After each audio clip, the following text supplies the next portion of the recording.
5월 첫째 주 토요일 아침입니다. 5월에 가정의 달이라는 별명이 붙은 것은 아무래도 다양한 기념일 덕분이겠죠.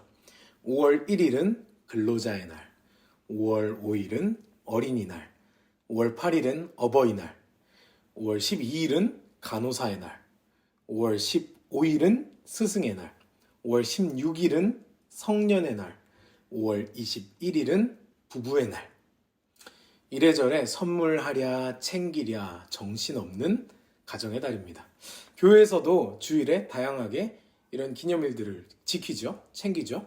어린이 주일, 어버이 주일, 스승의 주일 등 때에 맞춰 축하하고 감사를 표하는 것은 참 귀한 일입니다. 주님께서 우리를 교제하는 공동체, 코이노니아로 부르셨기 때문입니다. 하지만 가장 중요한 부르심을 잊어서는 안 되겠습니다. 우리를 시흥동산교회라는 한 가정으로 묶어주신 주님께 감사드리는 것입니다. 지난 주일 예배 시간에도 드렸던 질문입니다. 어린이 주일의 주인공은 누구일까요? 어린이요? 아니죠. 주님이십니다. 어버이 주일의 주인공은 누구십니까? 주님이십니다.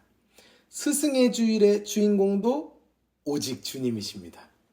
신나는 행사들과 다양한 선물들이 넘치는 가정의 달을 지내며 앞서 말씀드렸듯 우리를 가정으로 묶어주신 하나님께 감사드리고 또한 주변에 소외된 가정들에게 사랑을 나눌 수 있길 소망합니다. 자, 그럼 2022년 5월 7일 토요일 시동을 위한 메시지 지금 시작합니다. 오늘 하나님께서 우리에게 주신 말씀은 룻기 4장 7절에서 22절 말씀입니다. 룻기 4장 7절에서 22절 말씀. 룻기가 기록된 당시를 포함하여 고대 근동 팔레스타인 지방에서 친족으로부터 토지를 물려받는다는 것은 그 의미가 상당히 중요했습니다. 그리고 이를 기업을 무르다 라는 생소한 표현으로 룻기 말씀에서 이야기하죠. 기업 무르다. 기업을 무른다는 것은 단지 땅이 생기고 식솔이 몇 명 늘어난다는 의미가 아니었습니다. 엄청난 책임감과 중압감을 포함하는 권리이자 희생이었습니다. 특히 성경 전체를 보아도 하나님께서는 토지에 대하여 결코 피조물인 인간이 영원히 소유할 수 있는 것이라고 말씀하시지 않았습니다. 그래서 오늘을 살아가는 우리도 기억해야 합니다. 토지는, 땅은 영원히 창조주 하나님의 소유입니다. 인간은 잠시 잠깐 그 땅을 스쳐 지나가는 피조물일 뿐입니다. 그렇기에 땅을 소유하는 것보다 중요한 것은 땅에 대한 책임입니다. 룻기 4장 6절에 등장하는 아무개는 토지에 대한 책임을 회피했습니다. 원래 나오미의 가정에 기업을 물을 우선적인 권리를 갖고 있던 그 사람은 자신의 기업 물을 권리를 포기한 것입니다. 그 기업 물을 자가 이르되 나는 내 기업에 손해가 있을까 하여 나를 위하여 무르지 못하노니 내가 물을 것은 네가 물으라. 나는 무르지 못하겠노라 하는지라. 토지에 대해 소유를 새로이 확보함과 동시에 기존에 자신이 소유하고 있던 토지에 그리고 가정에 손해가 생길까 봐 두려워하고 있는 모습을 볼 수 있습니다. 이를 통해 기업을 무른다는 것이 땅을 물려받는다는 것이 얼마나 막중하고 무거운 의미인지를 다시 생각하게 됩니다. 그리고 이 중대한 책임을 보아스가 대신 물려받기로 합니다.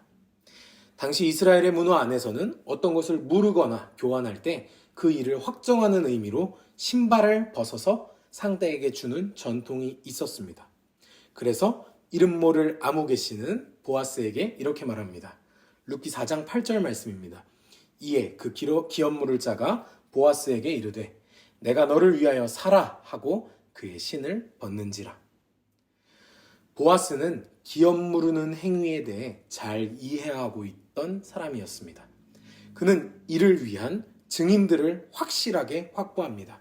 룻기 4장 9절에서 10절 말씀입니다. 보아스가 장로들과 모든 백성에게 이르되 내가 엘리멜렉과 기럨과 말론에게 있던 모든 것을 나오미의 손에서 산 이래 너희가 오늘 증인이 되었고 또 말론의 아내 모압 여인 룻을 사서 나의 아내로 맞이하고 그 죽은 자의 기업을 그의 이름으로 세워 그의 이름이 그의 형제중과 그곳 성문에서 끊어지지 아니하게 하매 너희가 오늘 증인이 되었느니라 하니. 모든 백성과 장로들은 이 모든 일의 증인이 되었으며 보아스와 룻을 축복했습니다. 룻기 4장 13절 말씀입니다. 이에 보아스가 룻을 맞이하여 아내로 삼고 그에게로 들어갔더니 여호와께서 그에게 임신하게 하심으로 그가 아들을 낳은지라. 보아스와 룻은 혼인하여 아들을 낳았습니다. 축제의 분위기가 무르익는 이 무렵 룻기의 저자는 룻과 보아스가 아닌 룻기 이야기 시작의 주인공이었던 나오미에게 그 집중력을 옮깁니다. 그리고 나오미의 인생에 나타난 반전과 그에게 일어난 놀라운 일들을 찬양합니다. 룻기 4장 14절 말씀입니다. 여인들이 나오미에게 이르되 찬송할지로다. 여호와께서 오늘 내게 기업 물을 자가 없게 하지 아니하셨도다. 이 아이의 이름이 이스라엘 중에 유명하게 되기를 원하노라. 아멘. 이러한 분위기는 룻기 서두에 등장하는 분위기와 아주 상반됩니다. 남편과 두 아들을 잃고 돌아와 슬픔과 애통 가운데 있었던 나오미를 기억하십니까? 룻기 1장 20절과 21절 말씀이 이랬었습니다. 나오미가 그들에게 이르되 나를 나오미라 부르지 말고 나를 마라라 부르라. 이는 전능자가 나를 심히 괴롭게 하셨음이니라. 내가 풍족하게 나갔더니 여호와께서 내게 비어 돌아오게 하셨느니라. 여호와께서 나를 징벌하셨고 전능자가 나를 괴롭게 하셨거늘 너희가 어찌 나를 나오미라 부르느냐. 나오미는 스스로의 삶이 텅 비어 있었고 괴로움만 남았다고 말했습니다. 오늘 묵상에 함께 하시는 성도 여러분, 여러분도 여러분의 삶이 텅 비어서 괴로움만 남았다고 느끼신 적이 있으셨는지요? 없었다면 그 또한 감사 제목이겠습니다만 모든 사람은 인생 가운데 괴로움과 공허함을 느끼며 허우적대는 때가 옵니다. 왜냐하면 이 세상이 죄로 물들어 하나님으로부터 사람을 떼어놓으려 하는 그런 세상이기 때문입니다. 나오미가 허망함을 토로한 것도 그 때문이었습니다. 나오미의 삶이 과연 텅 비어서 징벌과 괴로움만 남아 있었을까요? 그에겐 며느리 룻이 남아 있었고 또한 하나님께서 예비하신 보아스가 있었습니다. 괴로움 가운데 있었던 나오미에겐 보이지 않았죠. 하지만 이제 룻기 4장에 이르러 보아스와 룻의 혼인을 축복하고 손자 오벳을 보게 된 나오미를 축복하는 백성들의 모습을 통해 나오미의 텅 빈 삶은 여호와 하나님의 함께 하시는 은혜로 채워지고 있었음을 발견하게 됩니다.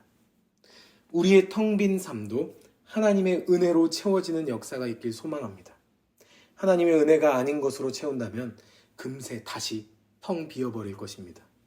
돈으로, 명예로, 세상이 주는 재미와 행복으로 우리의 삶을 채울 수 있을 것만 같지만 그것은 미혹이며 착각입니다. 하나님의 은혜는 함께 하시는 은혜입니다. 동행하시는 그 은혜는 섬세함, 만지심과 위로입니다. 텅 빈 삶을 한탄하던 나오미를 만지시고 위로하신 여호와 하나님께서 각기 소견에 옳은 대로 행하던 사사시대의 이스라엘에 다윗의 탄생을 예고하며 구원의 소망을 보게 하십니다.